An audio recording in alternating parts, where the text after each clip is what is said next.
નમસ્કાર દર્શક મિત્રો, હું છું રૂપલ લુણીચિયા. સમગ્ર ન્યૂઝમાં આપનું સ્વાગત છે. ડીસા શહેરની શોભા વધારા અને પર્યાવરણીય સંતુલન જાળવવાના ઉમદા હેતુથી એલિવેટેડ બ્રિજ નીચે ગ્રીન કવર વધારાનો મહત્વાકાંક્ષી પ્રોજેક્ટ હાથ ધરવામાં આવશે.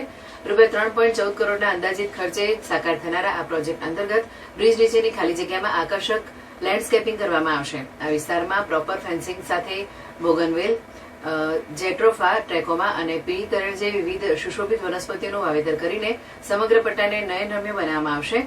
આ પ્રોજેક્ટનો વિશેષતા એ છે કે બ્રિજના પિલર્સને પણ કુદરતી સૌંદર્યથી મઢી લેવામાં આવશે.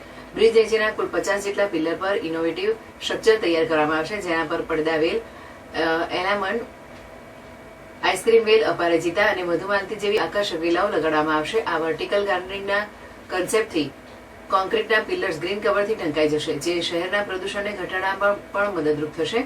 વૃક્ષારોપણ સાથે નાગરિકોની સુવિધા માટે અહીં આધુનિક લેન્ડસ્કેપિંગ સાથે બેઠક વ્યવસ્થા એટલે કે સિટિંગ એરેન્જમેન્ટ અને સુવ્યવસ્થિત પાર્કિંગની સુવિધા પણ ઊભી કરવામાં આવશે. સમગ્ર એલિવેટેડ બ્રિજ નીચે અંદાજે 8,000 થી 10,000 જેટલા નાના મોટા રોપાઓનું વાવેતર કરવાનું લક્ષ્યાંક રાખવામાં આવ્યું છે.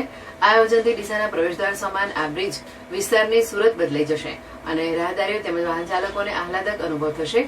ઉલ્લેખનીય છે કે ડીસાના ધારાસભ્ય પ્રવીણભાઈ માળી રાજ્યના વન અને પર્યાવરણ મંત્રી તરીકેની જવાબદારી પણ સંભાળી રહ્યા છે.